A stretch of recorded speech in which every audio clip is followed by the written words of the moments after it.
Naniniwala ang transport group na Piston na hindi pa rin sapat ang ipinatutupad na rollback sa presyo ng mga produktong petrolyo upang mabawi ang matinding epekto ng sunod-sunod na oil price hikes na naranasan ng mga tsuper at operator sa mga nakalipas na buwan. Sa panayam ng Bombo Radyo Kawayan kay Ginoong Modi Floranda, ang chairman ng Piston Group, sinabi nitong bagamat may naitalang pagbaba sa presyo ng langis nitong nakaraang linggo at may panibagong rollback na inaasahan sa darating na Martes, maliit pa rin ito kumpara sa kabuang itinaas ng presyo ng petrolyo mula pa noong Mayo. Ayon kay Floranda, umabot na sa halos 34 pesos kada litro ang itinaas sa diesel at 29 pesos kada litro naman ang gasolina at kerosene sa nakalipas na buwan. Dahilan upang patuloy na mabawasan ang kita ng mga tsuper at operator.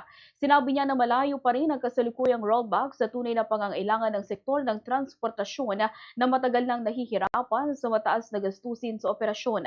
Kurasyon din ni Floranda ang bisa ng fuel subsidy program ng pamahalaan dahil hindi umano lahat ng super at operator ay nakatatanggap nito.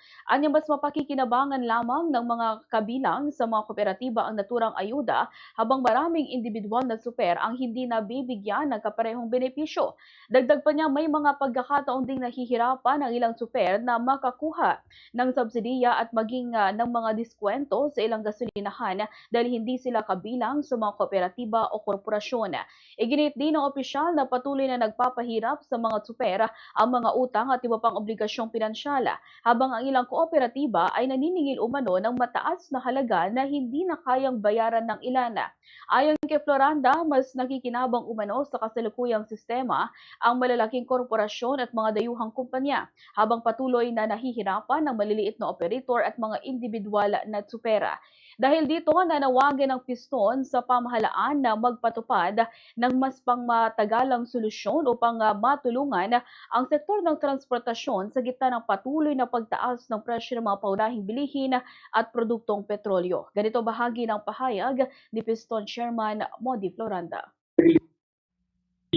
Napatunayan na sa loob ng 29 years na nagpapahirap hindi lamang sa anay ng mga driver at mga operator kundi sa ating mga mamamayan.